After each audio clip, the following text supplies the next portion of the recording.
Time ఇవ్వండి, ఒక నిమిషం. రైట్, కృష్ణాంజనేయులు గారు. బలరాం గారు, ఎస్ సార్. మీరు రమేష్ గారిని అడిగారు పూలు వేస్తారా రాళ్ళు వేస్తారని. అవును. వాళ్ళు ఎప్పుడు మొదటి నుంచి అంటే 7 నెలల తర్వాత కాదు, 7 రోజుల నుంచే మొదలు పెట్టారు రాళ్ళు వేయటం. అయితే అదే నేనేం తప్పేమన్నాను. ప్రతిపక్ష పార్టీ అంటేనే విమర్శలు చేస్తుంది. వాళ్ళు రాజకీయ ప్రత్యర్థి కదా. అధికారం కావాలని కోరుకున్నటువంటిది వైఎస్ఆర్ కాంగ్రెస్ పార్టీ. అధికారం కోల్పోయిన తర్వాత అధికారం వచ్చినటువంటి వాళ్ళ మీద విమర్శలు చేస్తారు. ఆ విమర్శల్లో సహేతుకమైన విమర్శలు ఉన్నాయనుకోండి, ప్రజలు కూడా రెస్పాండ్ అవుతారు. సహేతుకం లేదు అనుకోండి, పట్టించుకోరు వైఎస్ఆర్ కాంగ్రెస్ పార్టీ. వైఎస్ఆర్ కాంగ్రెస్ పార్టీ అనేకమైనటువంటి ఈ మధ్యలో ఆందోళనలు కూడా చేశారు. కొన్ని రైతులకు సంబంధించినటువంటి సమస్య ఉంది, అదేవిధంగా మిగతా సమస్యలు ఉన్నాయనేటువంటి కొన్ని ఆందోళనలు కూడా చేశారు. అదేవిధంగా జగన్మోహన్ రెడ్డి లండన్ నుంచి వచ్చిన తర్వాత నియోజకవర్గాలు అంటే పార్లమెంట్ నియోజకవర్గాల వారీగా అన్ని తిరుగుతాం రాష్ట్రం అంతా అని కూడా చెప్పుకున్నారు. కాబట్టి వాళ్ళ ప్రయత్నం, వాళ్ళు రాష్ట్రం అంతా తిరగటం ఒకటి.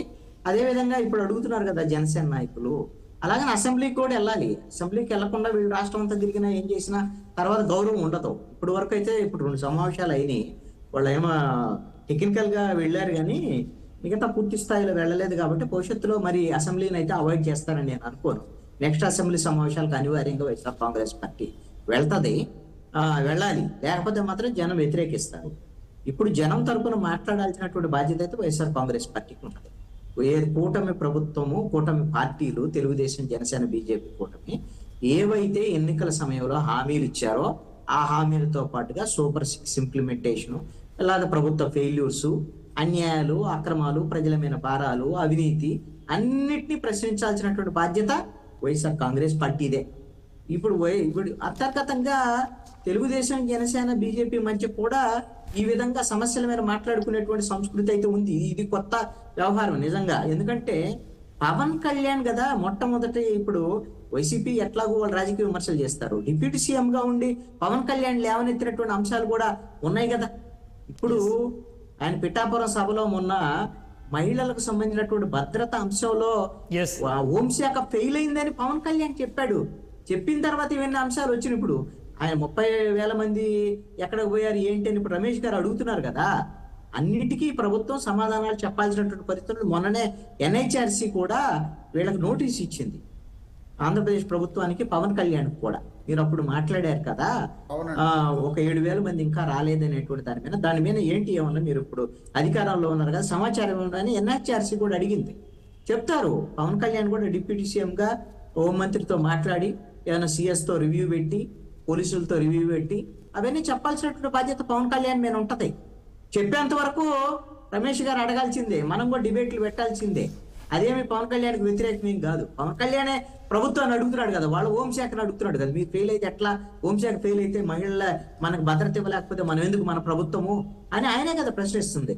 ఈ విషయంలో కూడా ఆయనే కదా ప్రశ్నించింది అని ప్రశ్నిస్తున్నాడు. ఈ విషయంలో పవన్ కళ్యాణ్ మనం ఖచ్చితంగా అభినందించవచ్చు. వాళ్ళు దాని ఏందో అనుకుంటున్నారు వైఎస్ఆర్ కాంగ్రెస్ పార్టీ వాళ్ళు, ఇదిగో వీళ్ళ అంతర్గతంగా గొడవలు ఉన్నాయి, వీళ్ళిద్దరు పోట్లాడుకుంటున్నారు అంటే దాన్ని మీరు స్వాగతించాలి. వాస్తవంగా అయితే వాళ్ళు ప్రభుత్వంలో ఉండి కూడా వాళ్ళ ప్రభుత్వంలో ఫెయిల్యూర్ మీద ఒక పవన్ కళ్యాణ్ ఈ రోజున మాట్లాడుతున్నాడు అంటే నిజంగా అది అప్రిషియేట్ చేయాల్సినటువంటి అంశం కదా. అవి సాల్వ్ అవుతాయా లేదనేటువంటిది వేరే అంశం. సాల్వ్ అయ్యేంత వరకు ప్రయత్నం చేయాలి. ఒకటి మాత్రం నిజం, రమేష్ గారు ఇందాక అన్నాడు కదా, ఆ ప్రభుత్వం 7 నెలల కాలంలో, నేను ఈ ప్రభుత్వం మీద 7 నెలల కాలంలో ప్రభుత్వం మీద నాకు అసంతృప్తి ఉన్నమాట వాస్తవం అనేక అంశాల మీద.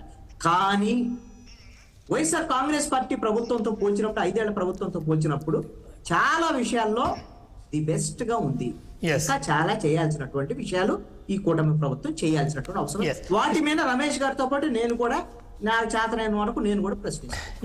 కృష్ణాంజనేయ గారు, ఇక్కడ ఆ ఫ్లెక్సీలో ఇంకొక క్వశ్చన్ ఉంది, లాస్ట్ క్వశ్చన్, 8th క్వశ్చన్ చూస్తే, కనీసం ప్రతిపక్షంలో ఉన్నా మనకు మంచి పేరు ఉంటుంది, లేకపోతే ఆ దరిద్రం మన నెత్తికి చుట్టుకుంటుందన్నా, తట్టుకోలేకపోతున్నామన్నా నువ్వు ఆ ఫోటో చూస్తుంటే అని చెప్పేసి ఒక కామెంట్ ఉంది. ఏం చెప్తా దానికి? అంటే అది ఏంటండి, ఇప్పుడు పవన్ కళ్యాణ్ని నువ్వు ప్రతిపక్షంలో ఉండు, ప్రభుత్వం నుంచి బయటికి రా, బయటకు వచ్చి ఏంటంటే బయటకు వస్తే ఏం జరిగిద్ది? బయటకు వస్తే కూటమి చీలిపోయిద్ది. చీలిపోయిన తర్వాత ప్రభుత్వం కూలిపోయిద్దో లేకపోతే ఇంకోటి అయిద్దో మనకు అవకాశం వస్తుంది. కానీ ఇది వైఎస్ఆర్ కాంగ్రెస్ పార్టీకి లాభం కలిగించేటువంటి అంశమే కదా. వీళ్ళ సలహాలు ఎవరికి కావాలంటే నాకు అర్థం కాదు. పవన్ కళ్యాణ్కి అన్ని తెలుసు, ఎప్పుడు బయటికి రావాలో తెలుసు, ఎప్పుడు పోట్లాడాలో తెలుసు, అన్ని తెలుసు. ఈ వైఎస్ఆర్ కాంగ్రెస్ పార్టీ సలహాలు సూచనలు అవసరం లేదు. వీళ్ళు చెప్పేటువంటి విషయాలన్నీ కూడా అందరికి జన సైనికులు కూడా తెలిసిపోయినాయి.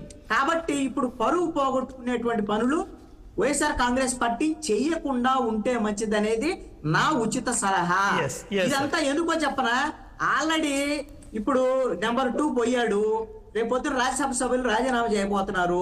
ఎమ్మెల్యేలు ఎంతమంది ఉంటారో లేదో తెలియనటువంటి పరిస్థితి ఉంది.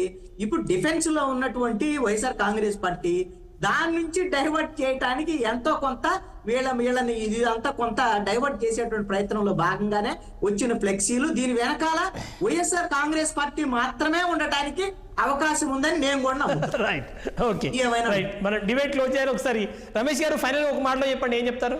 ఇప్పుడు